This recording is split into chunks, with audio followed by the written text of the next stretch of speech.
love Israel, but for some reason you really are strongly want to tell us why Israel is so weak and everyone's killing Israel and Israel needs US so badly. Like, that doesn't really make sense. You know what? Everybody want to tell me what I feel like and not let me speak. Did I fucking speak? No. But the reality is the facts. Opinions are one thing, but your facts are incorrect. Facts are history. Well, I'm gonna say this. One thing I do like about the Jews, y'all keep y'all neck on these white TVs. What? What? Oh my God, are you nuts? Hey, see, now, have you ever seen how good looking the Israeli soldiers are? They're so fucking hot. They're gorgeous. They are the most handsome, hottest. They are the hottest men, and they're an amazing bodies. Mr. Stanley and Mr. Aiton bringing you Clubhouse Live before I go to bed. Mr. Roper wants his rent. It's going to be a World Cup city in fun. What up, Mr. Roper? How you doing? I'm good. Are you good? Yeah, what are you doing? Well, it's like 7:30. I'm like before work having my coffee and looking at the chicks and paper, scrolling a little bit, just chilling out before the day starts. Nice. Yeah, how about you? I'm getting ready to go to bed, basically. Yeah. How was your day? It's been good. I didn't do much, unfortunately. I've been busy. Time just flies by. Clubhouse is like a Klingon tractor beam. I love it. Tractor beam. Oh, God. Yep. I just played music for like an hour. I don't know if you'd call it playing music, but I just jammed out for an hour. Yeah, well, I jammed out to what? What'd you jam out to? What are you listening to? No, it was just me playing the electric organ and the Santor, and like I did an ASMR room. Oh, that's cool. When was the last time I was in your room? Was it a day or two ago? Maybe. Yeah. You had that beautiful comment about the money I owe to my brother. Yeah, how much do you still owe your brother? Wow. Well, look, What are you gonna do? it was pretty funny when you said it, I guess, to everybody in the room, but I couldn't sleep for an hour or two after that. I was a little, like, perturbed by it. I kind of thought that would be your response, but I think, you're more of a friend than that. It's a joke. Don't you know it's a joke? Yeah, but it opened up something that I didn't want to think about before I went to bed. All right, well, that's okay. Well, what do you mean that it's just sitting there in your subconscious? Whatever, okay, I thought I'd just be fair and open with you, but... what are you going to do about it? What do you think I should do about it? I mean, I know what I should do about it. I'm glad that you're concerned, but I don't get it to compensate people on Farmhouse. But that's okay, I like your rooms, and I think you're a really, really brilliant guy. Isn't it just water under the bridge? It could be what you wanted, and you could have left it at that, but why does the whole room have to know that I have something questionable now? Why? You think any of these strokers here matter? I mean, what are you going to meet? Like 1% of the people here you talk to? Okay, well, I suppose it's not going to happen again because, I feel uncomfortable about it. I usually don't open up with my feelings like that, but I really do like your rooms. I like your stuff. I like your readings, and it's just really cool shit. And whatever, you're like the one guy on Clubhouse that I can turn to for an intelligent conversation, and I thought we'd keep it at that, but okay, whatever. I don't want to Yeah. I'm not trying to embarrass you. I was just trying to tease you, like, for a limited time only. Yeah, I agree. I understand. I know that. I know you didn't think you didn't want to do anything harmful, but it was just I wasn't taking it the right way, But so let's just move on and let's just know that that's not going to happen. You know what I mean? Like, the best way not to be hurt by it is not to be exposed by it. So I'm going to move on if you are. Yeah, of course I am too. I mean, I don't, I'm just bringing it up. I was only bringing it up because like it was, funny or a topic or something that, Oh yeah. you know. I know. I'm totally up with that. But whatever. Some things I can laugh about more than others. So. I mean, listen, Stanley, people in families stopped talking to each other because they didn't write them a thank you letter for a birthday gift 20 fucking years ago, Well, I'll tell you something. I think we all bring in our own experiences into something we project. This business with my brother is, if he was to turn around, okay, and if he was to show any kind of remorse or change, you can forgive. We have to know the difference between forgiving and enabling. And this person, my brother, has no regret for the reason why my mom threw him out of the will. Okay, he was very disrespectful, and if he would just come around and say, "Well, Eitan, I know that I was acting in a way that Mom didn't approve of, and I know that's why I didn't get my share, and I know that you're respecting Mom by withholding it, because if I come around and I apologize in some kind of a ritualistic way to Mom, maybe Mom, and I don't believe, I don't know, if there's a soul up there or not, but I wouldn't be feeling I'm betraying my mother. No, he can do that, but he has not done that. So He's never gonna do that. He's never gonna do that because he needs a prompt. Most people can't think for themselves. They need a prompt. Well, at the end of the day, who's punishing whom? He's punishing himself. Yeah, but he's holding a grudge. No, let him hold a grudge. He's always going to hold a grudge. What am I going to do about that? Nothing. You're never gonna get what you want. And another thing I'm going to say, this guy, my brother, when I love him, I talk to him now. I got a whole new approach with him. I just let him talk. I just sit back. Yeah. And he goes on and he tells me everything from interesting things to the most mundane, ridiculous, idiotic things. Because I learned one thing. The guy needs a support. The guy needs his older brother to support him emotionally and show him empathy.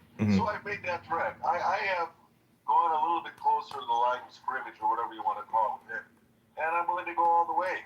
Okay? With limits of, one thing, but this guy, listen how. בבקשה. אני פשוט מדבר, סליחה. See how rude Israelis are? Are you there? Yeah, I'm here.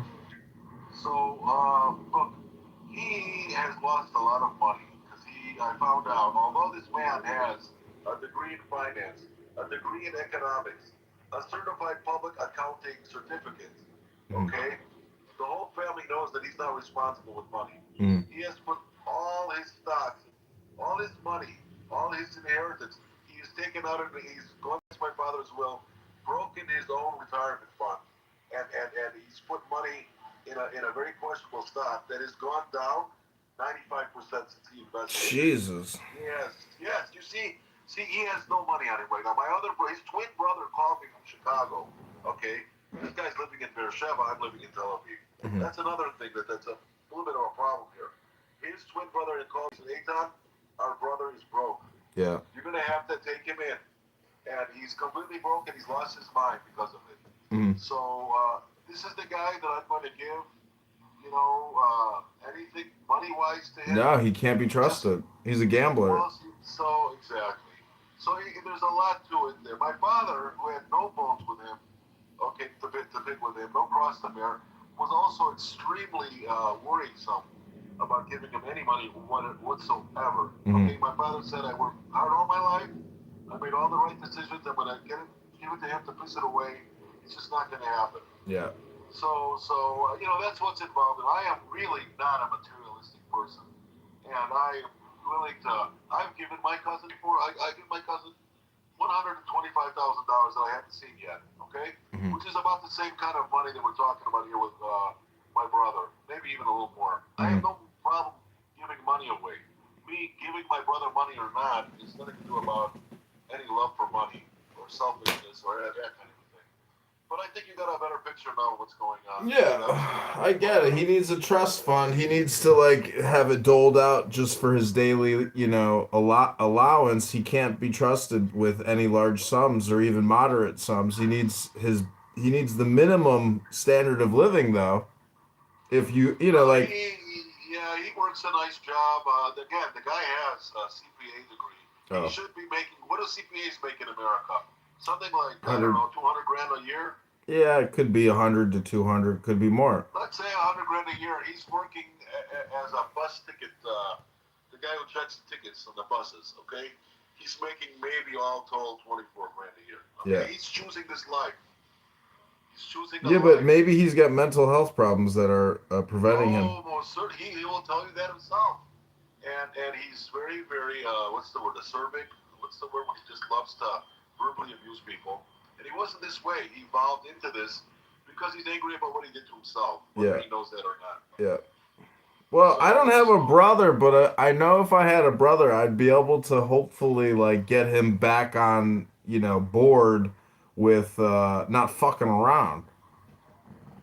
Oh, I've tried that. I actually, when he came to move to Israel, I said, Ron, you're moving with me, and I live in a very good place in Tel Aviv. You know, every Oleh Hadash would cream in his pants to live where I live, okay? I said, I'll give you Hebrew lessons. I'll help you with any kind of thing. You have to go to the medical fund. You have to go to the bank. He couldn't have a better situation for someone who moved to Israel. Mm-hmm. All right? Everything was on me. I paid for, I gave free rent for 4 years. Mm-hmm. You know what free rent for 4 years in the high rent district in Israel is? Yeah, that's a lot of money. That's starting to tick away at what I allegedly owe him. And all I needed was a younger brother. Show me a little bit about the financial stuff that I thought that he knew about. I'm not in the best of health. He could have looked out for me. There were nights that I had to go to the emergency room. He could have been there for me, but he chooses to live in some stupid faraway place like Beersheba for I don't know what reason. So again, I mean, it's very complicated. I decided to take a Jesus-like approach to all this. I have an older brother, and I've always been called on, and I've always done it. And I'm an older brother in an immigrant family. Do you know what this, John? You know what that means? He's like he's the second in command after your father. It means that not only is he a second in command, it means I have to teach my parents English. I had to be there for them when they didn't know how to talk to the electric company, read the letters, and so on and so forth. I had to go help my brothers with the homework because my parents couldn't. I was the guy that beat up the kids in the neighborhood because they were fucking with us because we were immigrants' children. Do you know what I'm saying? My role was always to look out for everybody else. We're in Israel or in Skokie? This was in Skokie. Oh. And then when I moved back to Israel when I was 32. But, so I always looked out for everybody, and he'll be the first to tell you that. He's got issues, he's got problems. I always try to bring him in, but he found out it was more toxic. He'd say things that would depress me. He would try to turn my brothers against me. Mm-hmm. He tried to turn family members, uncles and cousins, and badmouth me. Mm-hmm. He's just a very, very, very, very, very, I don't know what to say. That sucks. The Arabs say it's worse to have one enemy inside of your house than 10 enemies outside of your house. So yeah. So again, we all put our nails in our coffins and we all pave our own road. And I'm really trying to work with the guy, but only to the point where it could be damaging. Yeah, that sucks. Yeah. So you can see why sometimes bringing the subject up at certain times of the day can be more difficult than others. At nighttime, I just like to goof off and I go into your rooms because we're not, saying genocide and we're not saying bullshit things like the Jews own the money and all that crap. You know what I mean? I just, I like Clubhouse because it's that social place, but it's becoming, it is, what's the word I'm looking for? It's a negative neurolinguistic program. Yes, it has deteriorated too. There used to be cool people out there when it was the COVID thing, and the cool people that couldn't go to work were on there. Mm-hmm. Now all the responsible, intelligent, contributing people are away from Clubhouse, and it's just the direct that's left. Well, I don't listen to it. I just film it, but I'm basically, I want to block it out as much as possible. So I won't, I'm trying to make that. I'm someone who was addicted to the app, but and I find other things to do, and it is what it is. There are really good rooms that I go into. I don't know if you know Dr. Laird, the physicist. Mm-mm. He's a pretty positive guy. Have you ever been in his room? Mm-mm. Yeah, he's a pretty cool guy. I There's some basically other, I having conversations or listening to the same speakers say the same stupid catchphrases. Anytime you hear a redundancy, it's like, oh fuck this. What a waste of time. I hear you. I hear you. Yeah, I don't like, and that's what I thought. You go into a hallway, you find variety, but you don't find that. You really don't. Not before, not now. And it is redundant, and you're absolutely right about You might that. as well What are just you gonna listen do? to an audiobook. So what's going on in Jefferson Park? What's with your aspirations to run for office? What's going on with that? They kicked me off the ballot and I'm a write-in candidate. Why did they do that? If I can I ask. didn't have enough signatures and they challenged everything. So, Yeah. it's very difficult to run for office because if they challenge a signature, you have to go to that person's house and get an affidavit and have them sign it and get it notarized. They make it so fucking impossible to run that no Oh one yeah. no one can get on the ballot. I hear you. Yeah. It's a racket, and these lawyers and judges are ruthless. Ruthless. They don't give a fuck about anything. They just go with the status quo and the standard. If there's a lawyer speaking, they've got the judge's full ear, and the judge is just gonna give you a bullshit summary judgment and say, "Have a nice day, sir. Bye." Yeah, I hear you. Yeah. But What about those money issues you had? You recovered from no, that, I or? mean, I'm like still in a good position, but like I'm fucked. I'm basically bankrupt. But they can't take my VA disability money, and Yeah, but these lawyers ruined my life. They fucking ruined my life. They bankrupted me. yeah, they'll do that. They could take a. Yeah, I'm finding more and more. How did Shakespeare say the first thing we do is kill the lawyers or something like that? Man, this really wealthy guy at Citigroup who was my business mentor in college. I was like, "Well, I'm thinking about going to law school after undergrad." He goes, "Don't do that. I fucking hate lawyers. You know how much lawyers have cost me? Fuck lawyers. Do not become a lawyer. There's enough lawyers." And I wish I didn't take his advice. I wish I would have gone to law school. I feel the same way. They were pushing me to study law. I just didn't want to deal with all that. I'm not a combative guy, It's a But then license. again, It's a license to huh? steal. Isn't it though? Isn't it You, though? they literally stole. They took two of my checking accounts. Just bye. No, Uh, just total summer. It's crazy. yeah, I found out that one of these organizations in Israel that they always advertise for consumers' rights with medical negligence and stuff. Hmm. That they end up taking 30% of whatever you get for the rest of your life. Any Oh my disability gosh. check. That's highway fucking robbery. That's like fucking anti-Semitism verified or whatever. Is that just in It's Israel? bullshit. Well, what do you mean just in Israel? If you get like medical treatment overseas, If wait, why don't your brother sign up for Social Security disability? my brother for Social Security disability, Yeah, can he qualify? You think? well, he'd have to get a psychiatric evaluation, I think, first. And I don't know that he did that, but Well, just to get the trial, it can take you a year. my brother in Los Angeles is a physician, and he's declared that Ronnie needs it. And I don't know if that's enough. I don't know if he can witness, but he said to me that my brother, is not going to go through. He's not going to want to go through all that. He's kind of like too proud to admit that he has that problem. But had he had that, what they call a disability, he probably had only 1,000 a month. Oh my God. Well, that pays the rent in a room. That's not. Yeah, that's not really if you think about it, because his rent could be for free, parenthetically, but his rent is something like 500. So you have the extra 500 to play with, and I think he's allowed to make another five Yeah. hundred dollars a month or something. Yeah. He's allowed to do something. Then people always do things under the table. The guy can teach English or something, and there's shit that he can do. Yeah. Another thing in Israel is if you own an apartment, and then again, if you own your own real estate, I don't know if they give you disability. I don't know if that excludes you necessarily. No, it does, it's all just based on whether or not he qualifies because he paid in, and then the judge determines that he's mentally or physically disabled. Collect earlier, right? Yeah. It's disability income. It's not Social Security income from retirement. I hear you. Yeah. It's a different program, but it's one that he can qualify for if he has a mental disability.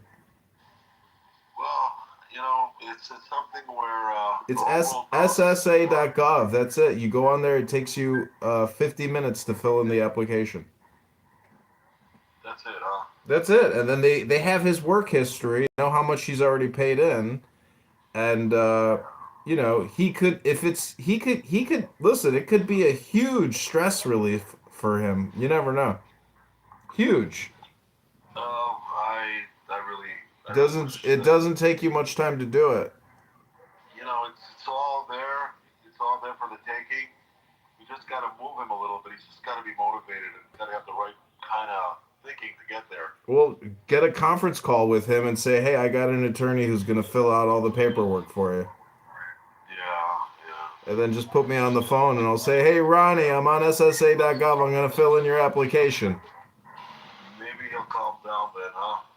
Dude, you have no idea. Stress kills, and money, not having money to buy your groceries, not having money to take an Uber, like it fucking kills you. It kills you. The stress. Oh yeah, I know what you mean. I've been there. I've been there. Yeah, it's miserable. You got to have that monthly vig to at least cover, the standards. I used to think I would join a kibbutz when I was younger just to avoid all that stress, but I never came around to it. That's socialism, isn't it? I don't know what to say. I know people that will qualify and they're like, "I don't give a fuck." I'm like, "Well, then you just don't give a fuck. You're going to die miserable." Yeah. Well, if someone has a psychological profile, I wonder how that affects his, like, can he drive a car? I suppose he could, right? He can't carry arms, though. He can't work like a security guard or something like that. It's not about that. It's all about the judge talking to the attorney. The attorney says, "This is Exhibit A, Exhibit B, Exhibit C," and then the judge says, "All right, I find you unable to return to work. You have been granted Social Security disability income by this court on this date. Congratulations, Ronnie. You're no longer this is your new check. Congratulations." Stanley, do you know how many illegal aliens came here and got awarded Social Security disability the day of? It's a fucking scam for these lawyers, for these judges, for these aliens. It's fucking horrible. I believe it. Oh, sure. A scam it is. They have Social Security employees on record saying that they were signing up illegal aliens by the thousands, and they're getting the Social Security disability income for life. They're not even U.S. citizens. How do they let that happen? Because the Democrats instructed the employees to just go ahead and sign them up. And the judges are all Democrats, and the judges are like, "Great." Yeah, the judges are all Democrats. I agree. What's going on with this anti-Semitism on both sides of the spectrum there? Are there Republican anti-Semites? Are they serious? Like, Look at Tucker Carlson. He was just in Israel. He said Herzog went to Epstein Island. He fucking didn't even know. Yeah, I was going to ask you about Tucker. That's how I got around to saying it. I am aware that there are anti-Semite Republicans, and there's Tucker Carlson, there's Candace, there's that Nick Fuentes, somebody else I forgot. Andrew Tate, but he's not a politician, right? What is he? I don't know. He's an influencer. Yeah, influencer, whatever he is. But it's one thing to be anti-Zionist, and they always say this. They're like, "Oh, I'm not anti-Semitic. I'm anti-Zionist." But when you get Candace Owens to take a book out that was an anti-Semitic book written 100 years ago in Germany, you know what I'm talking about? The Talmud book. Yeah. The Talmudic Jew. Well, you're exhausted. I don't want to hold you then. No, no, I know what you're talking about, but it's rampant, and they're the biggest hypocrites because if they were talking about black people, they would absolutely be labeled as hardcore racists. Oh, absolutely, absolutely. She is a big hypocrite. But she's, if you want to say, okay, I don't agree with Zionism, I don't agree with APAC, I don't agree with blah, blah, blah, tangible, okay, things that you can, provable or whatever, that's one thing. But to take out, a book and say that, Jewish people are this and that and they have those traits, that's ridiculous. I can't believe we're talking this. How are we talking this way in 2025 or 26? I mean, didn't we have that in America back in the 30s with that, what's his name, Father Coughlin and Henry Ford and the Protocols of the Elders of Zion? How far away are we? It's absolutely ridiculous that we've gone backwards like this. No one's They're calling it out. crazy. They're total hypocrite. They don't talk about Hindu nationalists. They don't talk about radicals in Saudi Arabia. They don't talk about radicals in Iran. They talk about the Jews, the Jews, the Jews, Then nonstop. you got Tucker Carlson. Again, Tucker Carlson, you want to say, I don't believe in the lobby. You want to say, I don't believe in this territorial settlement or this. That's one thing. But to take the Kabbalah and to make it look like it's, something evil and to say that Jews are behind this evil cabal or whatever you want to call that, it's absolutely insane. I mean, that's outright anti-Semitism. That exactly is anti-Semitism defined. I don't get it. They're not ashamed of it anymore. You know what I mean? They used to be. They used to be. Am I wrong? No, you know why? Because I think they've had every conversation there is, and they find that the extremist conversation and the extremist content is what spikes their numbers and probably gives them dopamine because they themselves are so devoid of God. And if they're going to do this, they're basically saying they're atheists and they're Yeah, they are. racists, you Yeah, know? they are racist and they're yeah. Does this mean that Jews are losing the grip of whatever it was believed that they had? Are Jews losing the? No, they're being slandered, they're being defamed. That's what's happening. Yeah, it used to be a lot more difficult to be able to do that.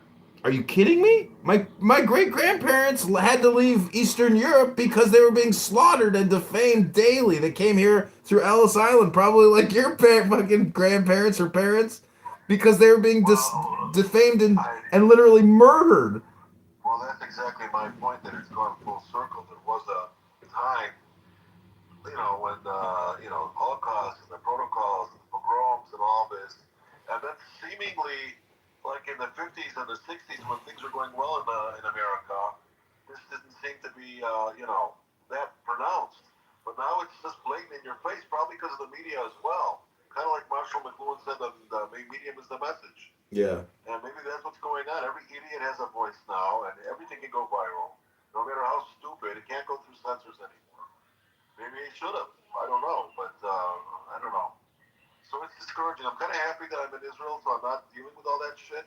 But I understand that it's pretty bad. And when I saw during the war that Jewish students couldn't even go to their classes, that's absolutely insane. You can't go to synagogue.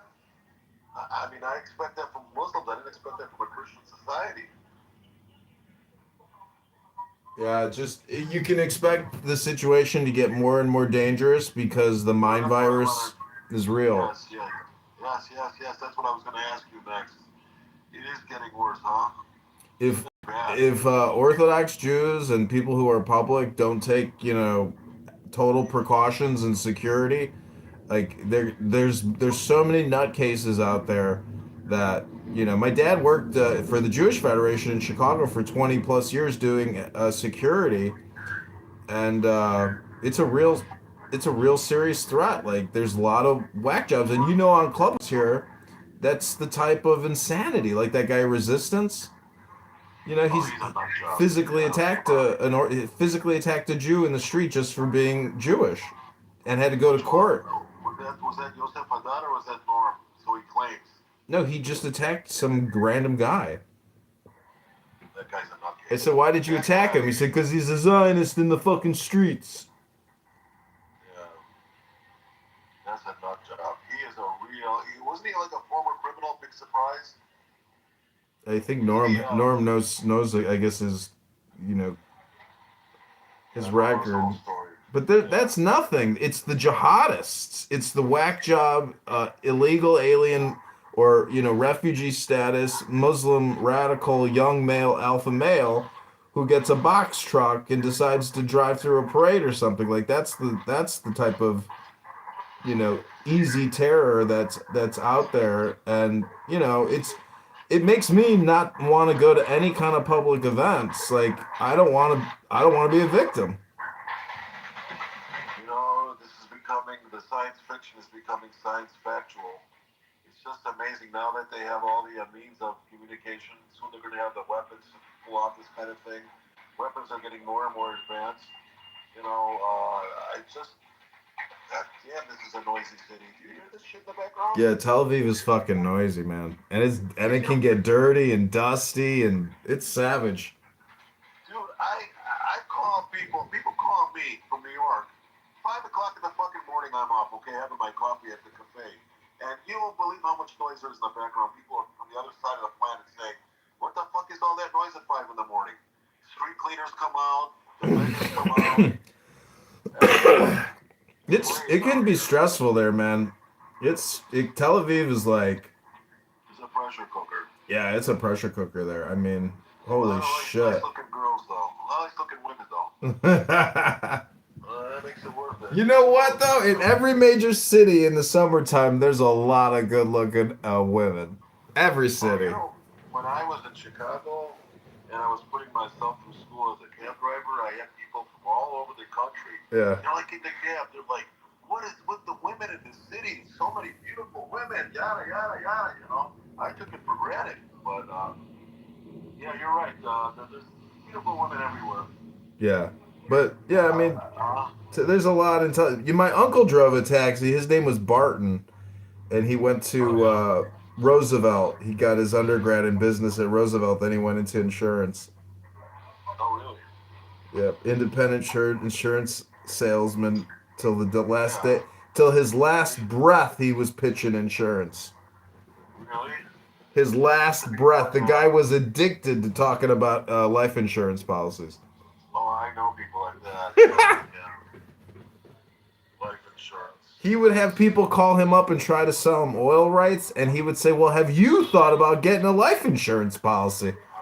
Oh, that's wonderful. I have a new tactic now. When they call me, I'll just go on the attack. I'll find something to sell them. That's cool. I would say, "Are you serious, Bert?" He goes, "It's called a reverse sale." I was like, "A reverse sale?" I was like, "You gotta be shitting me." You have an interesting life, John. Yeah, I mean, I'm fortunate that I didn't die in Afghanistan. I'm lucky I didn't die in Iraq. I mean, there's 15,000 Americans died overseas battling these cocksuckers, and for what? For what, at the end of the day, huh? Look at all the young men died in Gaza fighting these Hamasniks, young men. I mean, Oh, I know. I had a cousin that died. He was only 19 years old. He had his life ahead of him. Gifted student and wanted to be a medical doctor and all. I just know too many people that their lives changed because of this war. They've gone out there, they came back, their wives left them. All kinds of shit that that the goddamn fucking media is not going to talk about because all they want to do is make this David versus Goliath shit Mhm. and make it a story, and genocide. They're absolutely, when I hear that word, I fucking lose it. Not because it's like I'm on the wrong side of the history on this one, but because it's absolutely ridiculous. The reasoning is ridiculous. It's just outright lying. It's not a genocide. You know that, and I know that.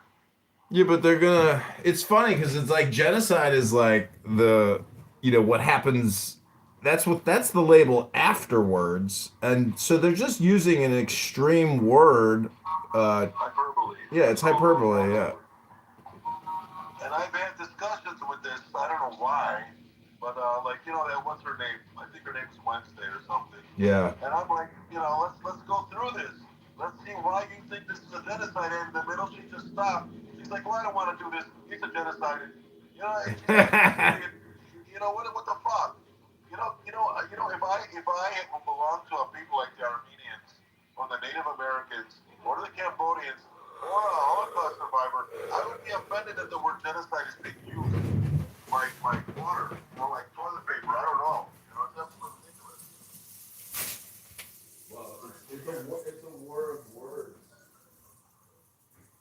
And the other thing is it really comes down to like your mental health and the words that you're consuming. So that's why I say like I want to film these people, but I don't want to listen to them. Yeah, I hear you. It's just become, not taking it personally, but it's just like the time. You're not gonna take it personally. These are really, why would you even want to go in there then? You know what I mean? Well, that's it.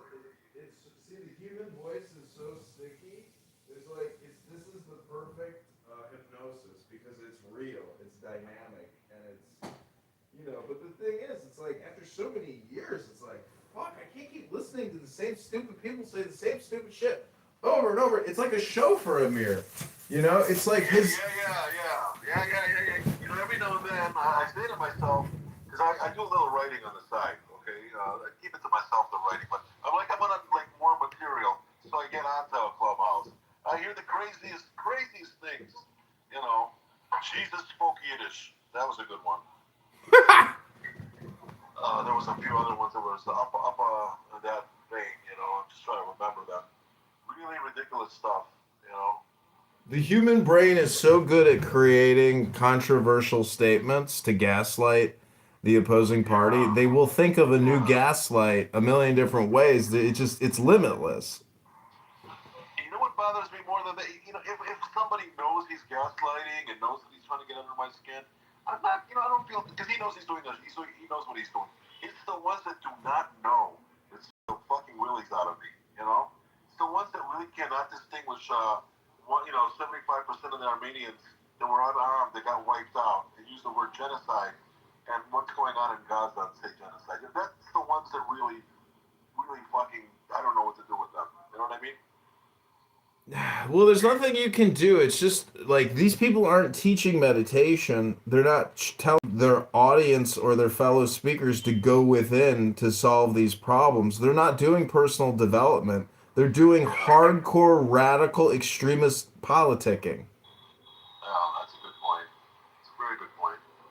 They're not your friend. And as El Normo pointed out to me, these people fucking hate you. They want to kill you. And it's like, holy shit. You know what? Like, fuck these people. But at the same time, like, you want to monitor them. But I don't know. I'm just at that linguistic point where I'm like, I want to control what I hear, what I say.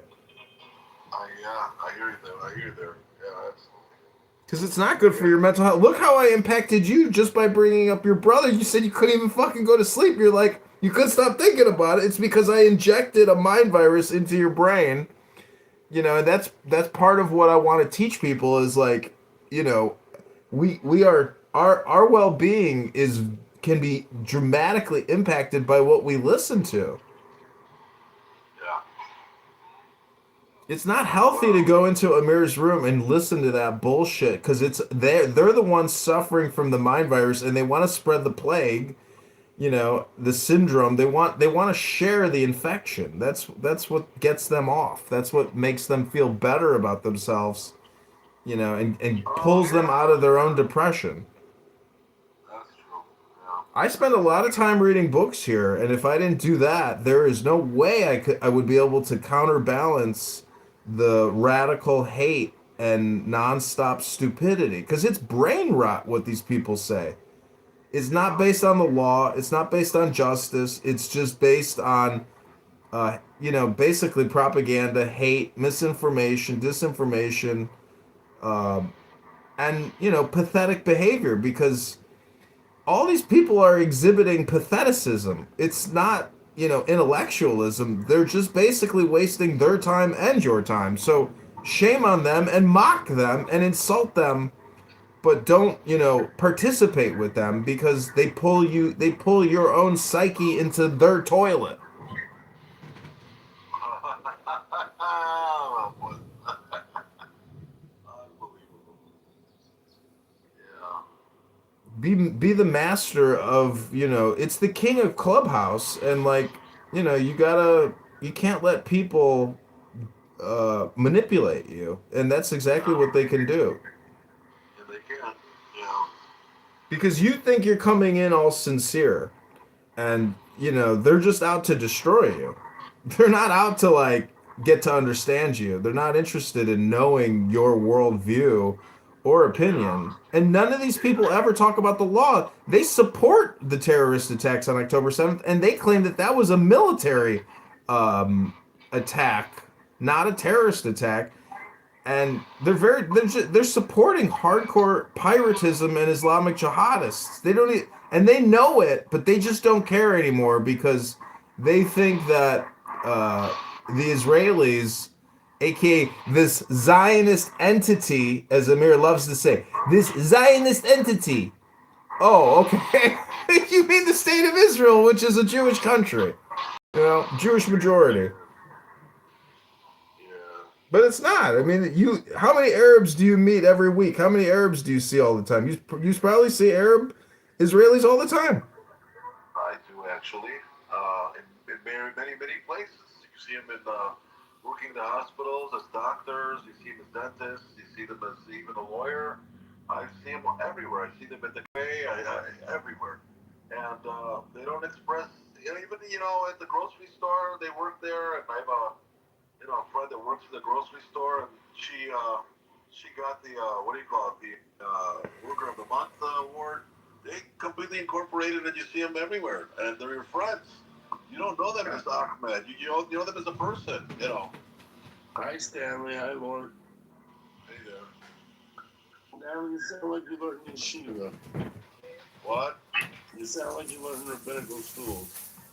Well, this is Ski. How we doing? I haven't talked to you like since the previous Messiah was crucified. Yeah. My rabbi said a god that can die is supposed to be stoned. Stoned. Well, we'll offer him the finest reefer that we. That's the way he's gonna get stoned by me. Wait, what's going on, Steve? Where are you? You there? Was he out? What happened? Did you throw him out?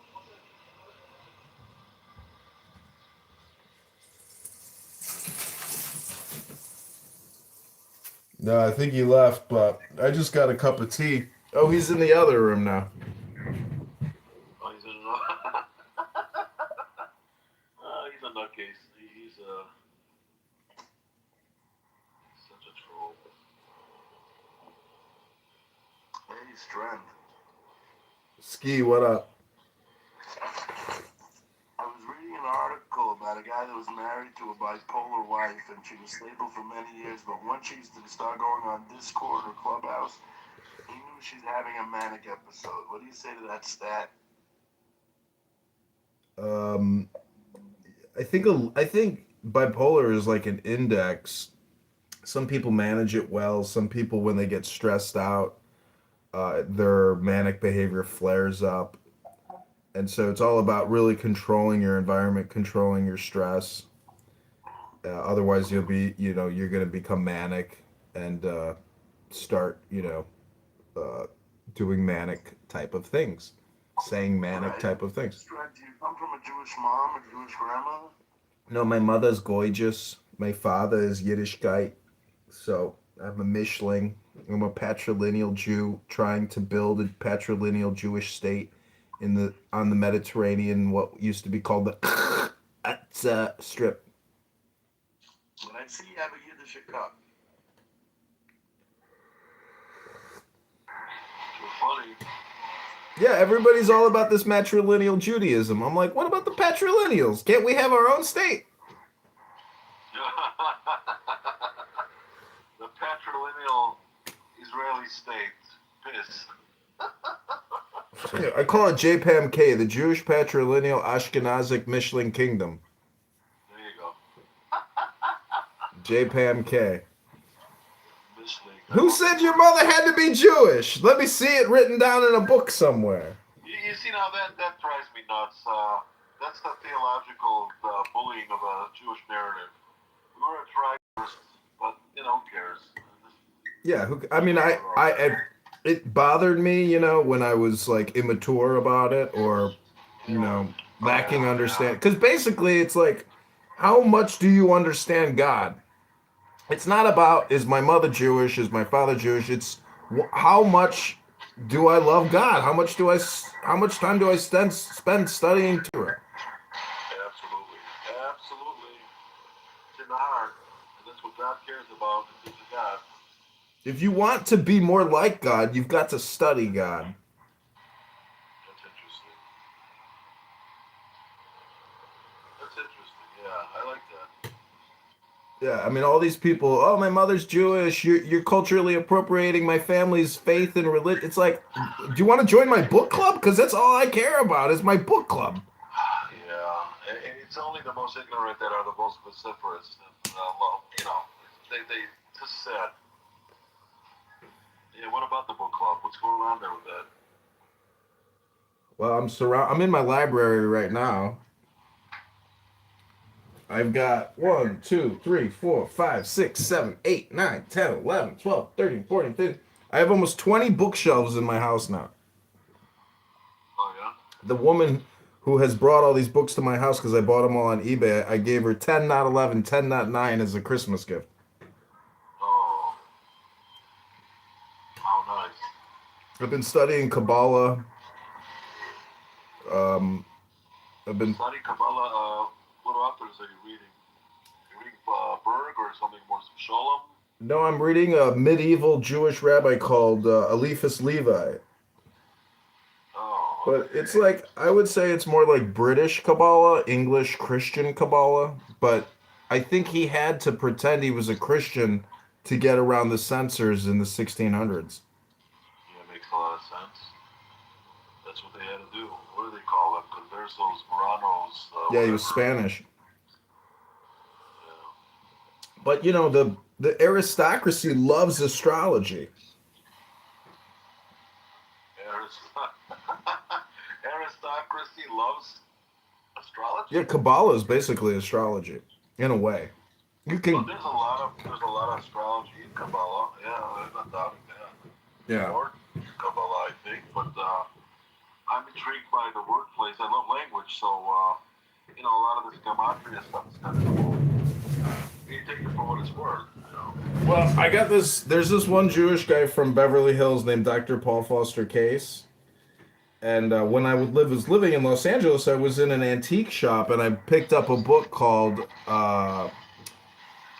The Secret Keys of the Tarot. And the tarot is all Kabbalistic. Yeah. Now, where was this again? It was in San Francisco? Los Angeles. Los Angeles, a bookstore, you said? An antique shop. Antique shop, no less. Okay, interesting. But I bought a lot of his books. And What's the name of the author? Paul Foster Case. Oh, yeah. And he has this temple in Los Angeles called the Builders of the Adytum. It's still there. Okay. Do you know what the pattern on the trestle board is? No. Read this. Let me get it for you. What is wrong? Huh? מה קרה? קראת? הבנתי. אתה רוצה קפה משהו?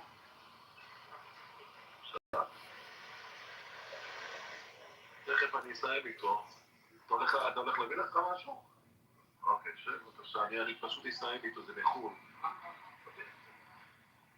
הלו? Yeah. Hello? Hello? Yeah, hello. Okay, Yeah. look at my PTR, and I'm gonna send you the link. But read that out loud. It's a meditation. Okay, I'm gonna save this 1 second. Alright, the patterns of the trestle board. All power that is yeah. Very, very cool. Listen, are you there? Yeah, I'm here. I got somebody colleague that stepped in here. I got to be with him for about 15 to 20. You gonna be around later, or are you calling at night? Yeah, I should be here in 15 minutes. I'm gonna put the link as well, but you can also just Google it. It's called the All right, yeah. pattern on the Don't trestle stick around board. for me. I don't know how long this is really gonna take. Yeah, no worries, no worries, no worries. All right, be well. Okay, good talking to you, and have a good Purim. I hope you. I bought a ticket to go to Chabad for Purim. Oh, great. Enjoy yourself. Yeah, likewise. Okay, talk to you soon. Bye-bye. Take care, bye.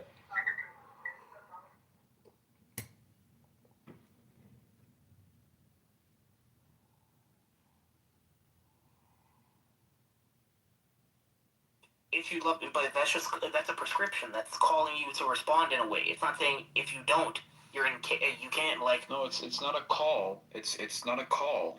It's not a call. If you love me, keep my commandments. That's not a call. It's not a call. It's actually saying 1 plus 1 equals 2. Prescribing to follow his commandments? No, I don't think it's a prescription. I think that it's something that follows naturally and organically. If you love me, you will keep my commandments. If that's the case, then why does James warn of a dead faith if it's already organically going to happen? Yeah, so that's not loving. You're not loving. But you said it'll organically happen. So how can you warn of a dead faith when that's just not possible? No, I don't think that's not what I was saying. No, James, he warns about having a dead faith. You're saying a true faith is always going to result in. So why does he give a warning about it? When if they have true faith, it's just going to naturally happen. Yeah, right? True faith is loving Christ, is keeping his commandments. That's what I'm saying. Why does James warn of a dead faith then if it's naturally going to flow? Wouldn't James' warning imply that it's not naturally going to flow? Faith if it's naturally going to... Why does he warn? I don't understand your question. Okay, if it naturally flows, why does he give a warning as if saved people can fall into it? If doing good commandments naturally flows, why does he give a warning of what? Why does he give a warning about a dead faith? He says, but someone will say, you have faith and I have works. Show me your faith apart from your works, and I will show you my faith by my works. By my works.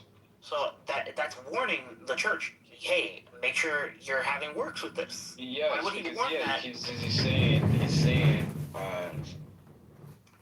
it's you not have faith, or I have faith, and you have works.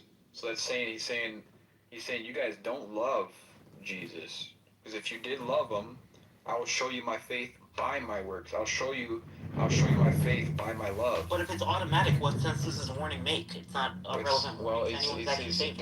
The warning is exactly the refutation that I'm trying to. I'm not trying to like say refute you to get you, but like honestly, this is a refutation of your position. Okay, is that a relevant warning to anyone who has saving faith? Is that a relevant warning to anyone who has saving faith? Saving faith is what he describes as, I will show you my faith by my works. That would be saving faith, is by my works. No, he's talking about faith without works is dead. Is that a relevant warning? Is that something that a saved person is susceptible to? A saved person shows their faith by their works. Are they susceptible to a dead faith? Is that possible for them to have? Is it possible for someone who loves Jesus and shows his faith by his works to have a dead faith? No. Can they fall into a dead faith if they don't discipline themselves? Can they fall if they don't show their faith by their works, or they choose to turn away? Yes, they can fall into a dead faith. Okay, so then it's not automatic. It's something that requires discipline. In other words, it's not automatic. If you love Jesus, you can't say it'll naturally follow. Then it won't naturally follow. You need to discipline yourself. So you need to discipline yourself in order to have faith? Yeah, Paul even talks about disciplining yourself. Well, not in order to have faith, in order to have a living faith, you need that. Okay, fine. Okay, so then it doesn't naturally flow. You need to do... So are you saying... So are you going to revise that? What you said about it will naturally flow? I said that it wasn't a call. It's like an organic flowing of your love for Christ, meaning like you love Jesus, therefore you follow his commandments. Okay, when James gives that warning, is that under the assumption there are some people who do have faith but are lacking works? Gotta lay off the pizza. Man tits. Well, I think that we would have to obviously go into the nuance of what it would mean to have to do have faith but lack works. What is that faith? A dead faith. He calls it. Yeah, but so now we'd have to go into what dead faith is. So that's gonna get tricky. It's a faith with Works is not a salvation issue, guys. If you've got true faith in Jesus, all that works and to live a Christ-like will just come naturally. The Holy Spirit. Right. That's what I was. Yeah. That's what I was trying to say. But so I guess what the argument or contention would be is. Well, you think a book is gonna read itself? How could it be?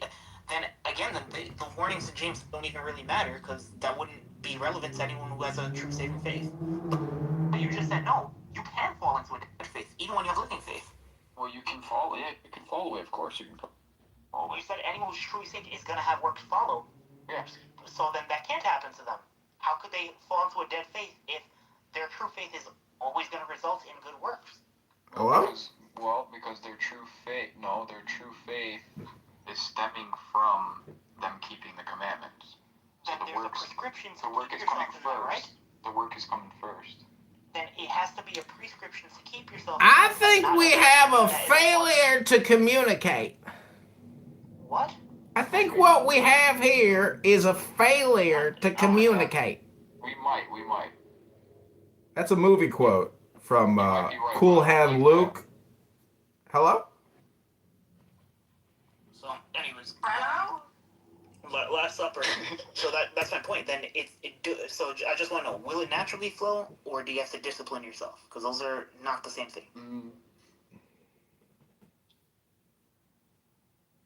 Well, are you trying to invoke the Holy Spirit? You can't just like snap your fingers and get the Holy Spirit to come. Hello? Yeah, well, I think now we have to go into like certain specific situations, like certain contexts of different people. I mean, I don't think that question is just like something that you can generally answer for everyone.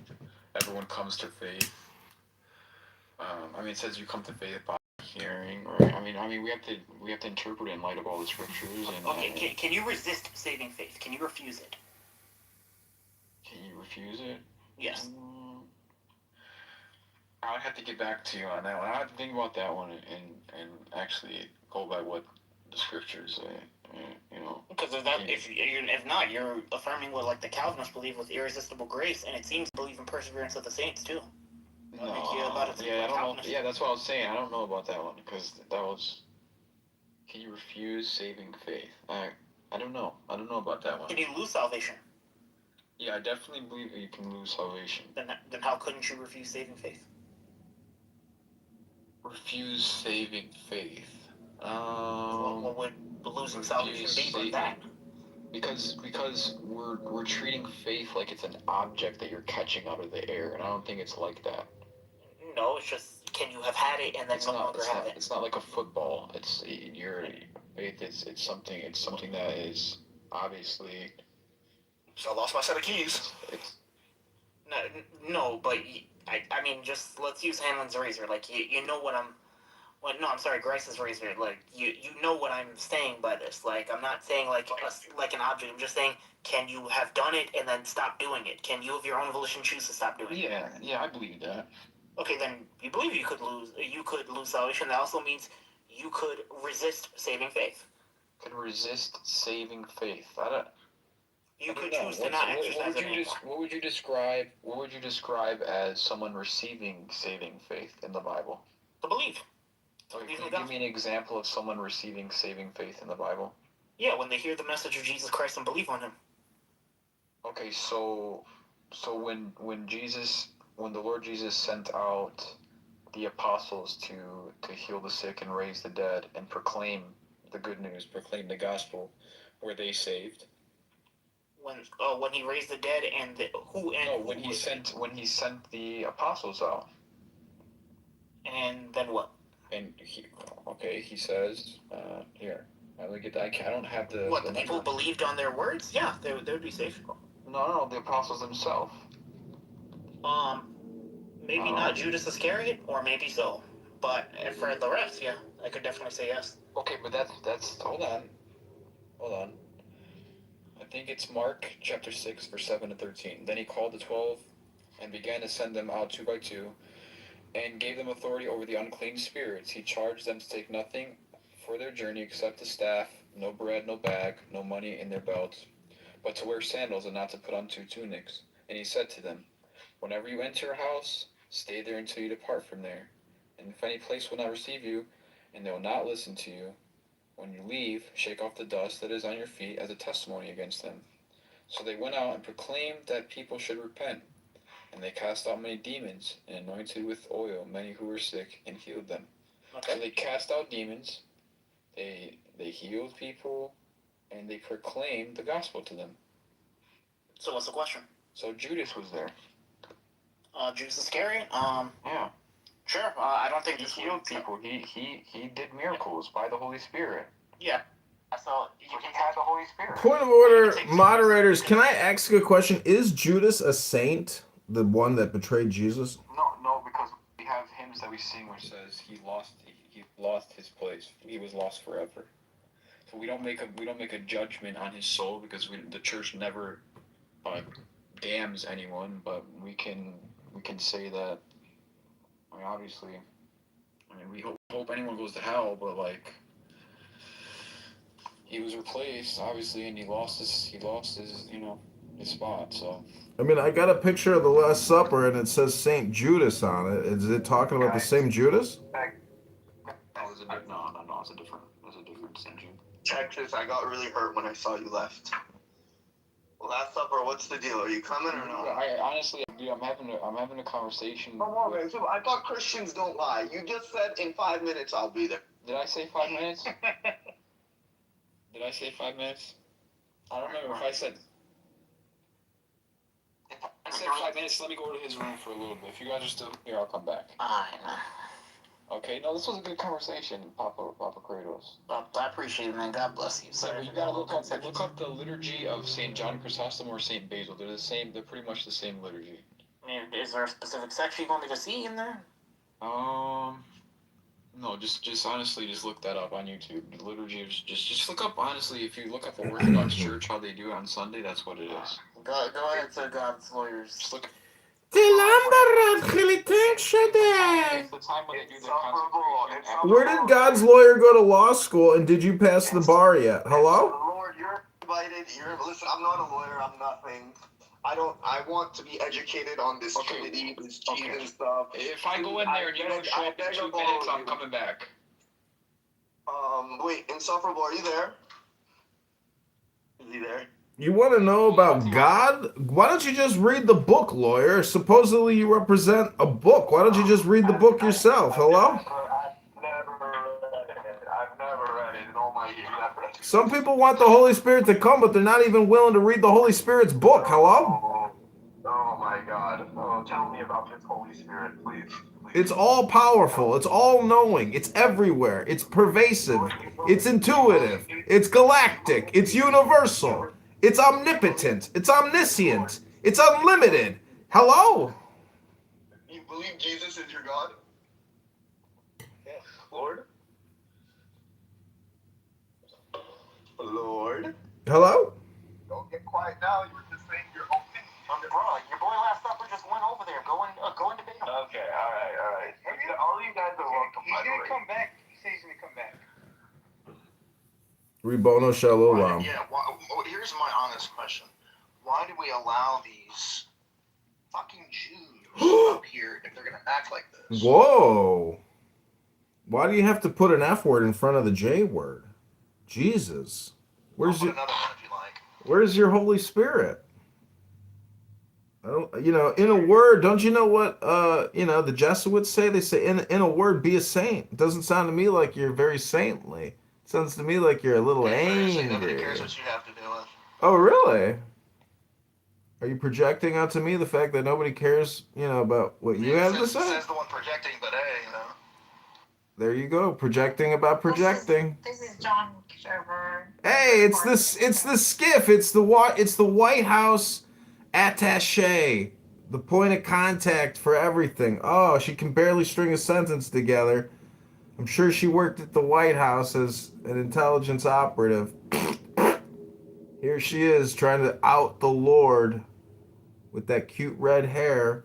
In that black and white photo, you're not fooling anybody, E. What the fuck is he talking about? You're insufferable. Good. Jesus is God. Amen. Amen.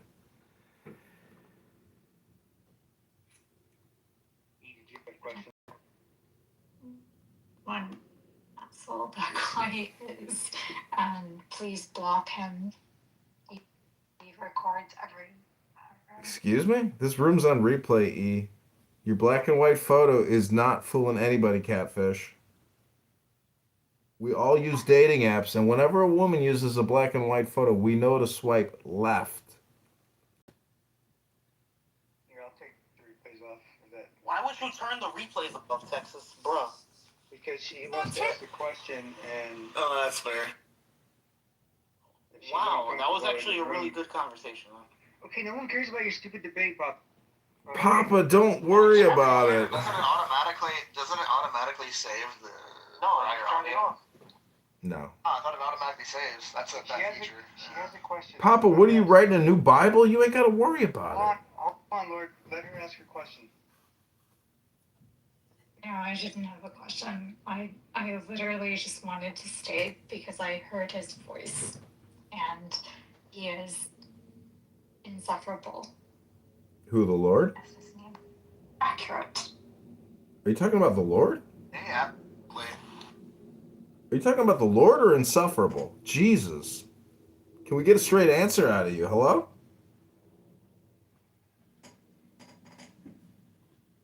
World Cup.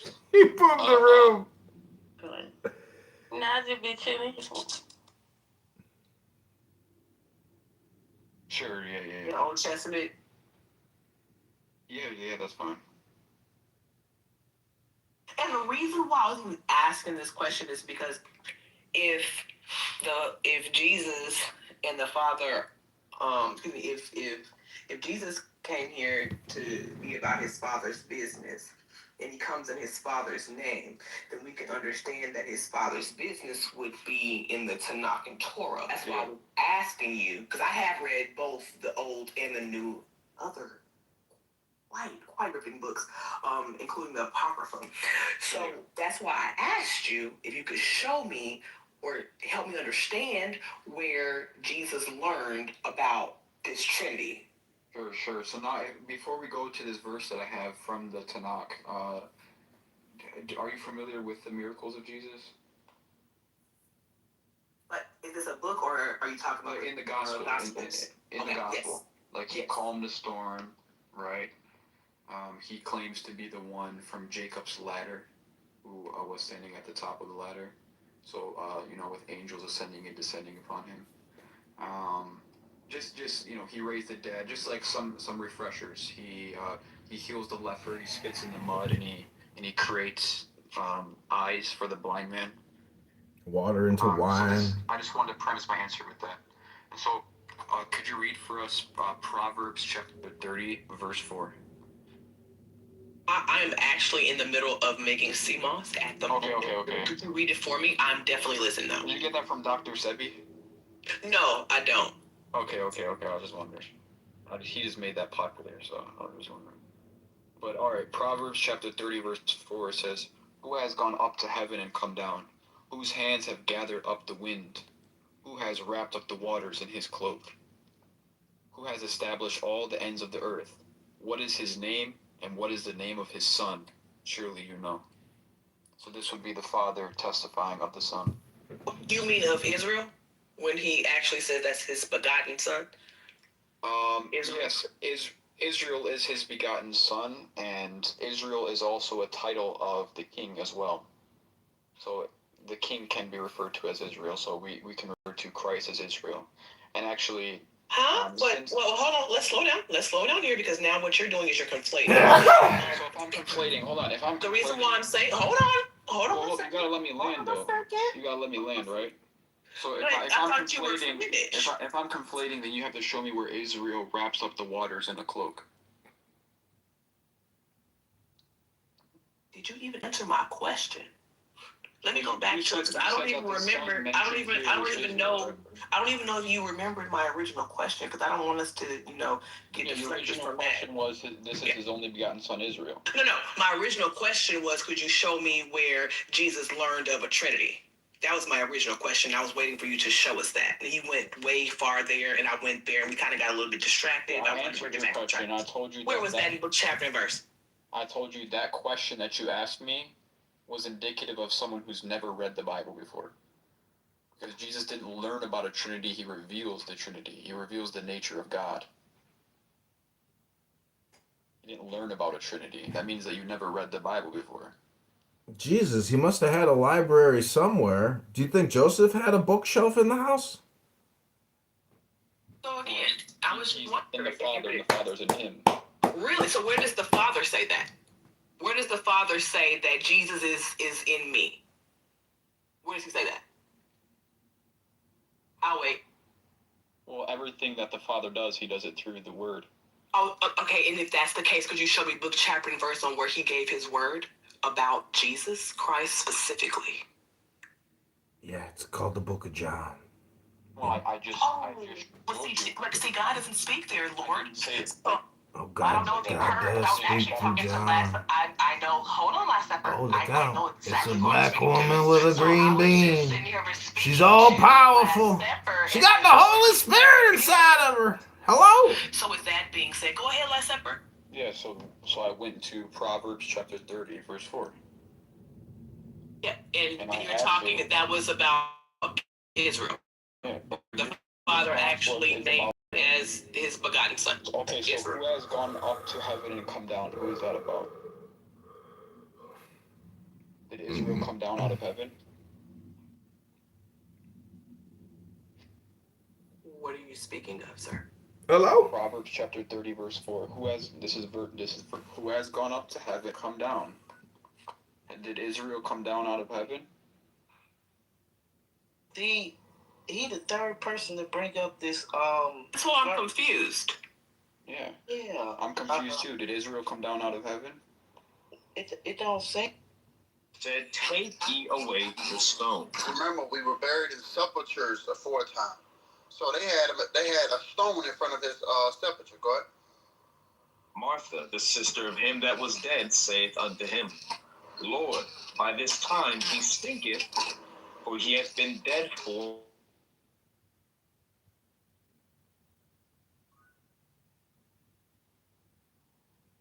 Assalamu alaikum. I'm trying not to swallow my spit. Hello?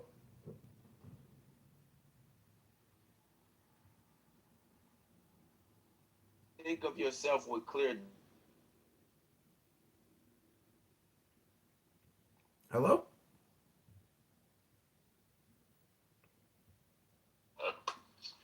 He called her something that I don't think he wants people.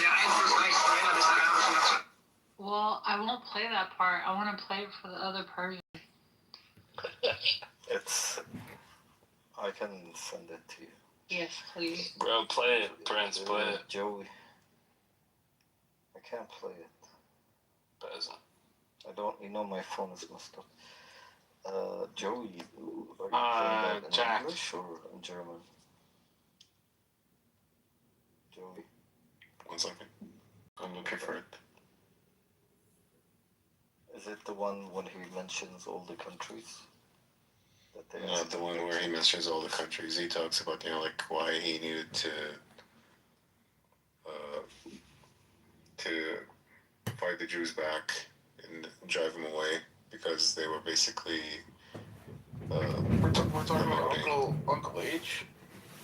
Yeah. Yeah. Like he was explaining himself even when they translated. Huh? What's that thing with the? That's funny. Yeah, he mentions Palestine. The whole congregation starts laughing. There is no Palestine. Why did they laugh, bro? Because of the British occupation, and of course, it's And also, there is no Palestine. That's why they were laughing. Okay, shut the fuck. That's why Mikhail's not gonna summon you. But Hitler did make it to send them there. Yeah, it was a temporary deal with the German Jews, but I think Alfred Rosenberg made it clear that this wasn't a solution for all of Jewry. Because they knew exactly what their plan was, which was to go back to Palestine. They didn't support that project at all. So what was the meeting with Al-Husseini about? Do we have any records? So obviously that's not true. Okay. He was making things up for no reason. Okay. Did you even know who Al Rosenberg is? Excuse me. Shut the fuck up, bitch. No, but what you're saying is not true, so let's go from there. Okay, tell me why it's not true. Watch this, guys. I don't know what to answer that question. This fucking guy, bro. Like, how is Cinna talking to this guy? Yo, rat, David. Are you guys playing clips or what? Like, what's going on? Oh yeah, Prince, go ahead and play the clip you want to play. Hello? Like, why do I keep being ignored? Should I just be a fucking bitch? Like, for now? What is your question? What are you trying to say? Okay, go ahead. I don't like you. Stop talking to me. Whoa. Oh, suddenly I like Coco. Oh my god, now Black Rabbi wants to talk. Bro, it's a clown show tonight. What the fuck? Alright, Prince, link in the chat. We can only do one at a time, though. Link in the chat. That's it gives you the full context of Hitler's speech and why they all laughed when he mentioned Palestine. No, okay, but I meant the meeting with Al-Husseini. Do you have any substantial? And how do you know what's AI and what's actual real? Oh my god, this video was posted 14 years ago. Not 8. The Husseini video? No, I believe it. I mean, we know he traveled to Berlin to meet Hitler. But you know, it's interesting that Hitler would even meet with Husseini. Like, he's not of any diplomatic stature. He's foreign, bro. He's the opposition to the British in the Middle East. Would that warrant the Fuhrer himself to meet with him? I mean, keep in mind, we're talking Germany, 1941. Right, we're talking. Yeah, but he's going up against the empires. He met him in North Africa too, bro. Hitler was going after wherever they were at. He wasn't just doing Europe. Egypt, everything. Algeria. Okay, I want an honest assessment right now. Who in this room believe the world would have been a better place if Hitler won the war? The world would be a better place? Nah. This might be shocking. Yeah, I think the world would have been a better place. What's your evidence for that? Well, is it just okay? Yeah, I think communism would have never had the foothold that it had in Europe at the time, and there wouldn't have been an exportation of communism if Nazism was the bulwark that prevented it. I think even what's his name? What kind of system would have the Nazis built? Well, look, it's not. I'm not talking like an absolute victory, but I think what's his name? General Patton even sort of iterated the same thing about how we fought the wrong enemy and how we could have, at the very least, used the Nazis as a bulwark. Yeah. Look, now you know what, I do take that back, because there was General Plan Ost and all these programs to want to ethnically cleanse Eastern Europe, and I mean, Hitler had his own imperial ambitions, but yeah, I mean,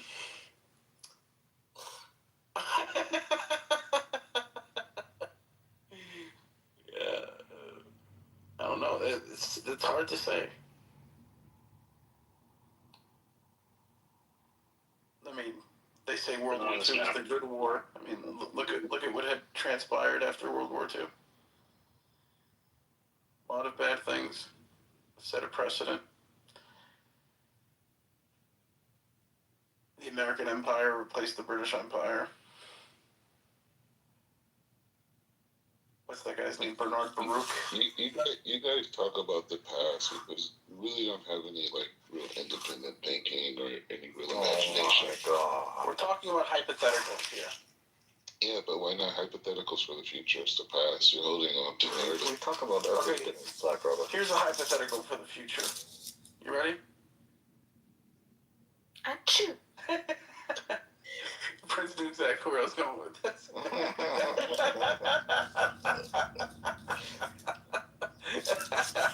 I have ideas.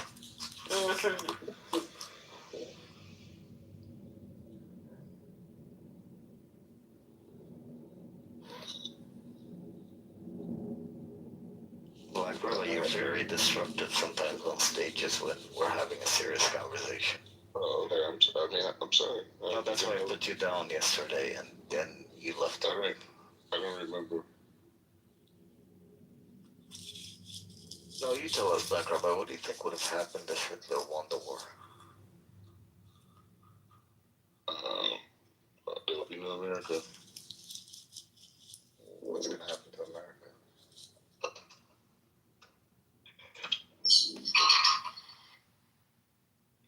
Actually, I just read an article that attacking all white thinking.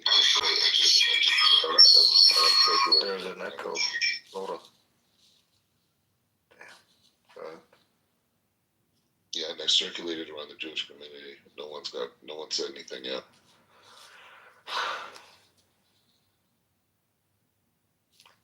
Joey, what do you think would have happened if Hitler won the war?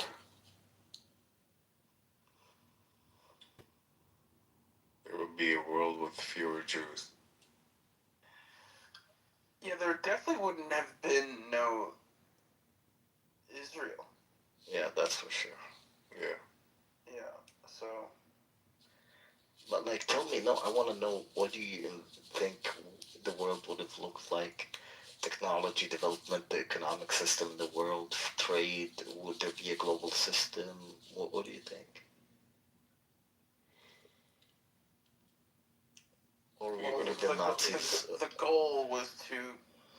Well, Hitler, his policy was Lebensraum, right? So he wanted to conquer all of Eastern Europe going into the Ural Mountains. Because even Hitler understood what the... Not Hitler. He understood what the British ambition was. And this is sort of the hidden grammar of both World War I and World War II. The goal was to prevent any forging of alliance between the Soviet Union or just Russia and Germany. And this is still very much the foreign policy of the Americans, right? This is why the United States so vehemently opposed the Nord Stream 2 pipeline. So if you can meld German innovation with Russian natural resources, that's enough to isolate the United States and possibly dominate the entire world. It's called the Halford-Mackinder thesis. Hitler also understood this within his own paradigm, which is why he believed in conquering the heartland. So Eastern Europe was the goal. And if he could conquer Eastern Europe, take the oil fields in Romania, get the breadbasket, which was Ukraine at the time, and conquer the European part of Russia, then he felt he could rule an empire from there. I think that the goal was Germania. I think that was the name he wanted to use. So yeah, I don't know. Who knows? People say Hitler was an agent because of... They say, oh, well, there's a lot of people who say that Hitler was an agent of the British because he attacked the Soviet Union, and which is exactly what the British wanted. I think Truman said something to the effect of, if we see the Germans winning, we ought to help the Russians, and if we see the Russians winning, we ought to help the Germans. So what if Hitler didn't fight the Russians and didn't break the non-aggression pact? Well, that's the thing. The operation is escaping me. Because initially, a lot of people don't know this, before the invasion, before Operation Barbarossa, the Soviet Union was the primary source of energy for the Nazi war machine. They were the ones that were helping the Nazi war machine with their resources until, Hitler double-crossed them. And Churchill had planned on preemptively bombing the Soviet coast. And if that were to have happened, To be down, that's it. Niggas might let you hang around. I'm not gonna do that, Juice. I'm good. Just say you was only kidding then. I ain't do anything wrong.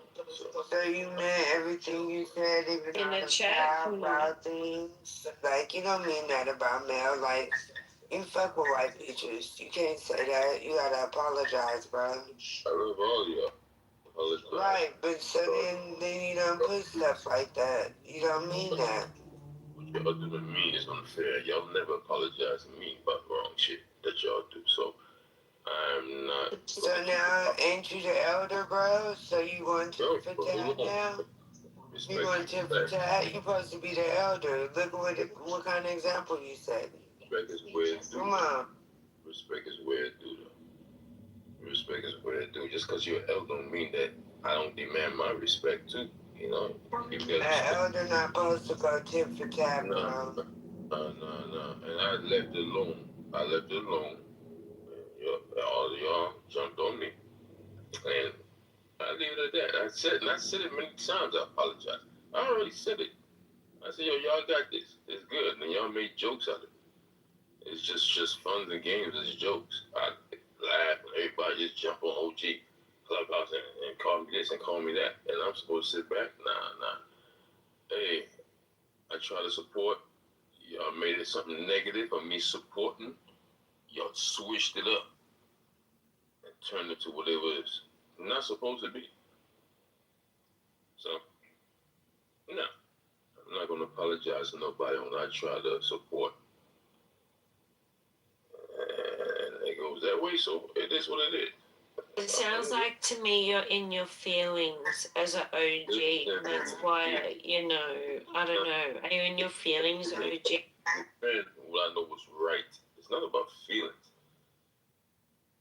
I support it, and it was told to me it wasn't the right way to support. It was negative. I'm like, all right.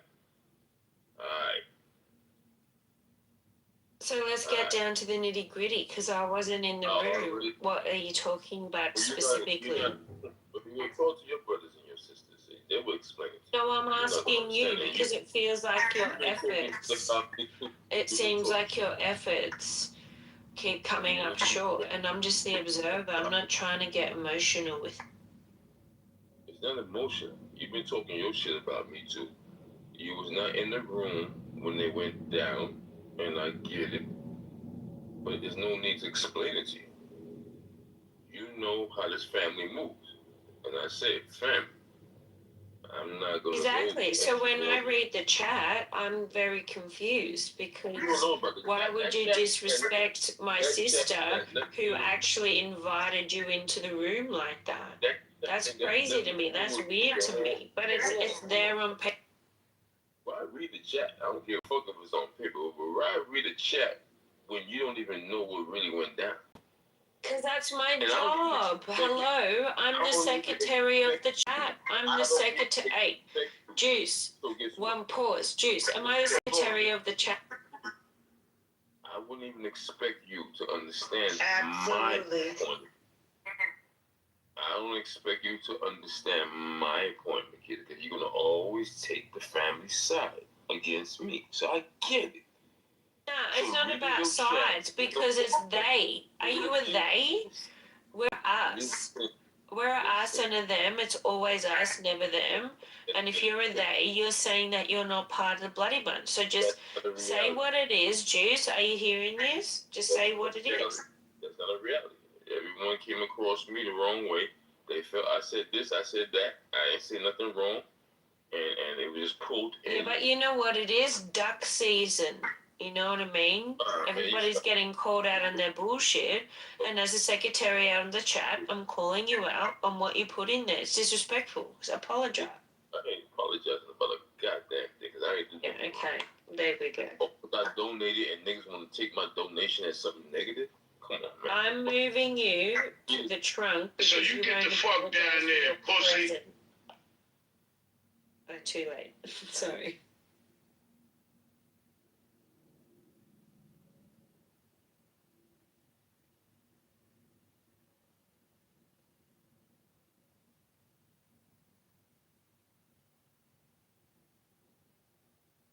Don't want to hear you crying, pussy.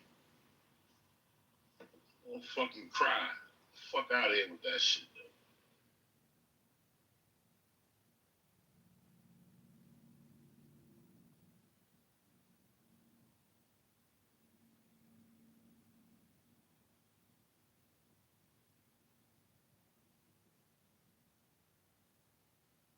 She said for you to apologize, bitch. That's what the fuck you do. You apologize, pussy. Look at you like a female, like you doing shit that females do, pussy. Look at you. She confronts him.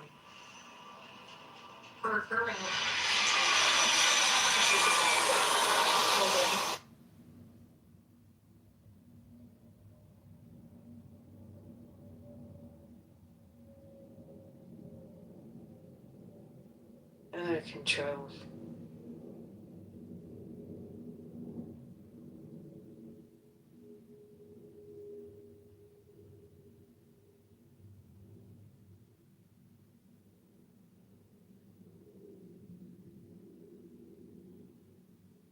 So that nigga whole G Clubhouse. Cause you's a hoe.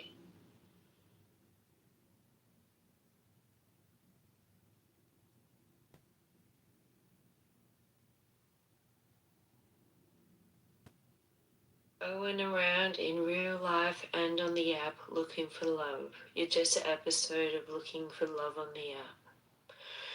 And now you're just looking for belonging. And you're stuck in 89. And we're just trying to help you grow. Yikes.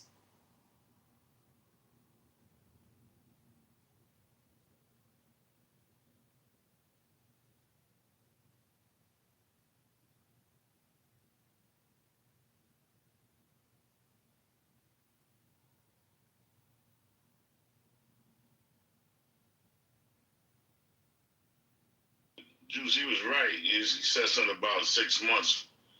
Just some people ain't gonna be here. Look, he's talking about himself. He was talking about himself the whole time. It's crazy. Yeah. Now look, and we down there sitting on this punk pussy right now. Real punk pussy. Literally SOS with no phone from the trunk. That's crazy to me.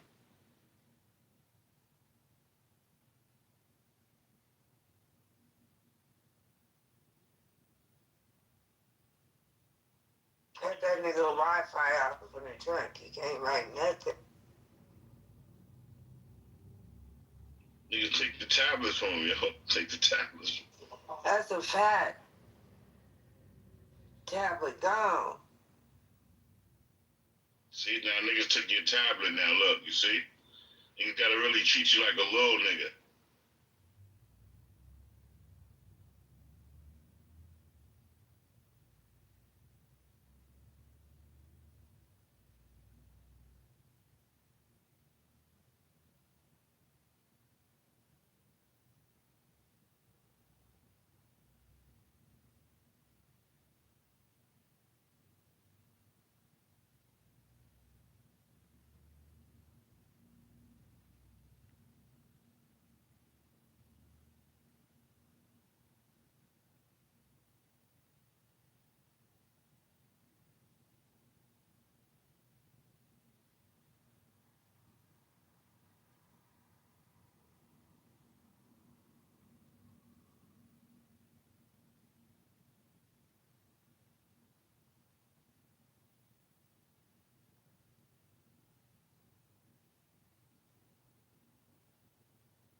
do what they do. Rob, I'm a text you, bro. I want my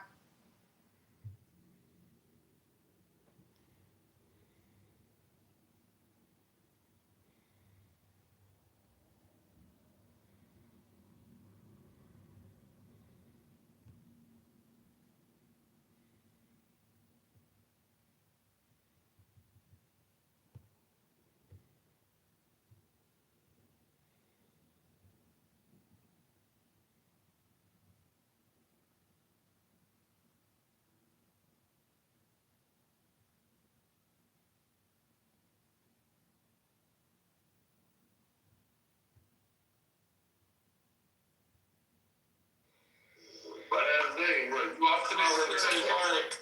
Trying to get some shit done.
That's how the black people were able to rearrange the political system in America to their benefit.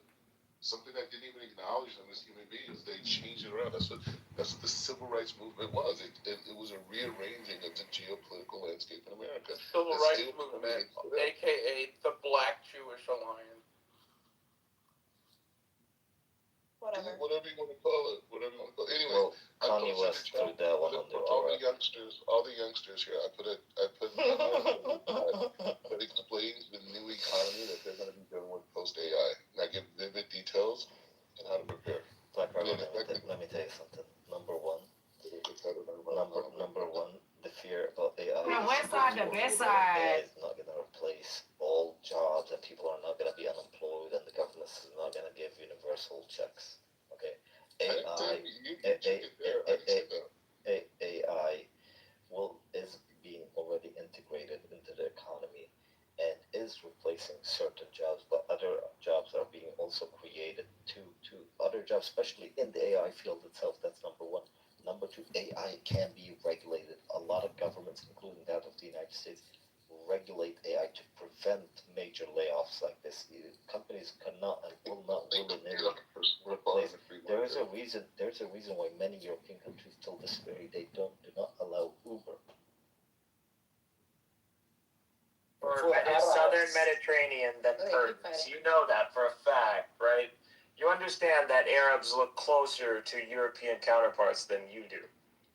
Especially southern Mediterranean counterparts. I think Moroccan and Egyptians somehow don't. Dude, Italians and Arabs share blood. Like, we have a concise in the future, and I even could show you what national security is going to look like post this era. I've already designed it out. This is all the basis of my presidential campaign. Everything you're seeing, and I'm taking these ideas and now publishing them myself.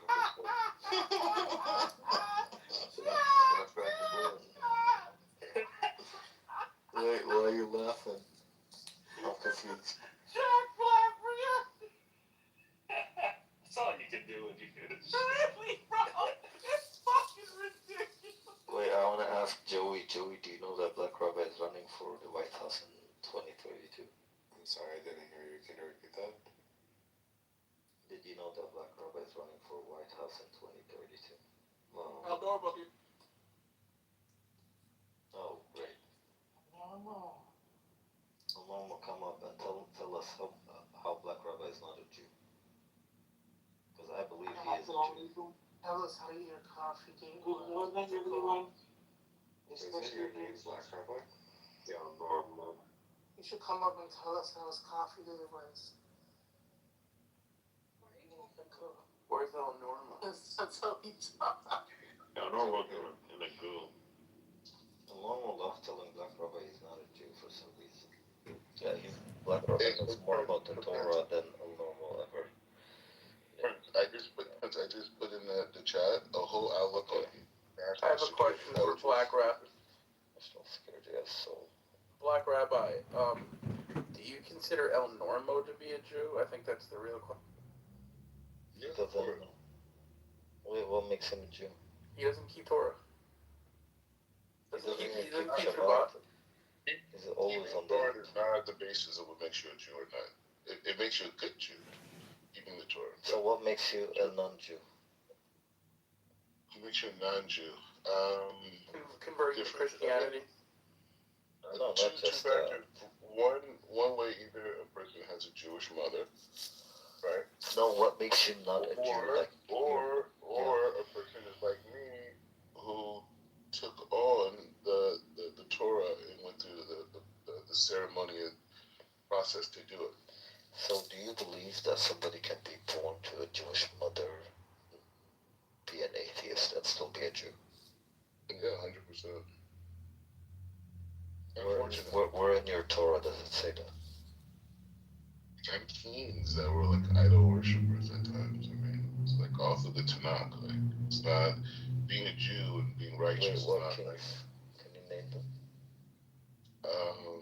Was King Manasseh doing I mean, dude, we had really bad people at different times. Solomon began to start worshiping idols.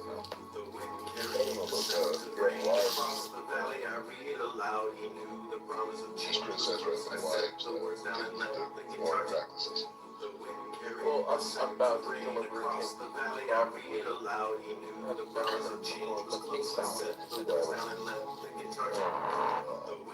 If it's a Jewish source, I don't doubt it.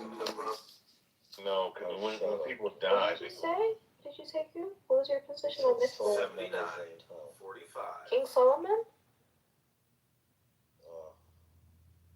Goo, why would you say that? You're weird, bro. Put some respect on the messengers of God. Nobody is right now. I mean, is that a Christian position or something? I'm so confused. Anyways, let's move on. He doesn't want to elaborate, obviously. He fucked up when I go. You need to go to confession. Joey, you need to vote for Black Rabbi. Wallah, Joey, you think I'm joking? By the way, I'm not joking. He's been preparing for his campaign for the past 2 years.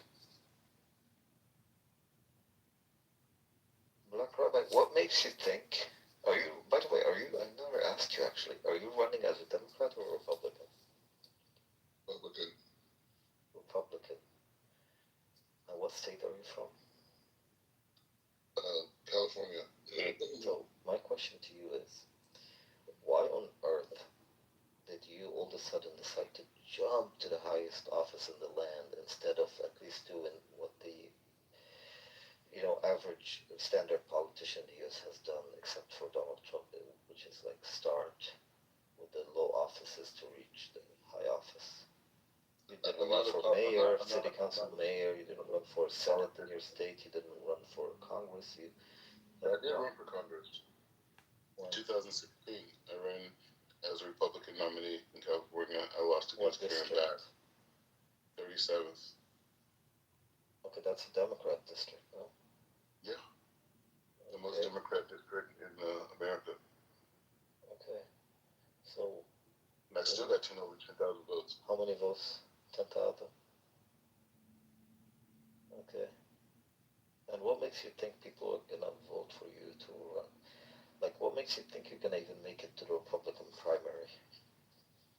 And what is the requirement to get into the primary? The thing is, what I'm doing and going to expand is I'm gonna create my own grassroots movement. Okay.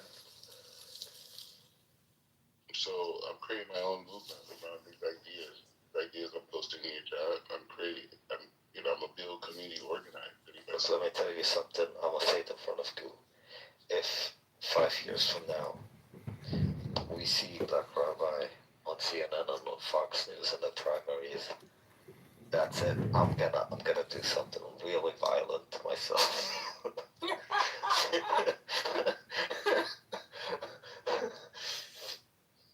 Listen, I'm just saying crazy shit does happen, and if this guy makes it to the primary, we're all fucked. Why? I told you I'd be a great friend to the Muslim world. I understand. I think get that far because it's not going to be endorsed by anybody worth a damn. Like Black Rabbi, to be up in that space, there's a lot of things that you have to do. But you have to be sponsored by certain entities, and I doubt that you're even remotely in that class, bro. Like, it's just what it is. That's naivete. Oh, it's not naivete. Hey, I'm gonna tell you something. How would you know? Getting involved in politics, you're gonna go against the Torah. You're gonna go against the Torah doing that. No, I'm bringing the Torah to politics. Well, it's funny.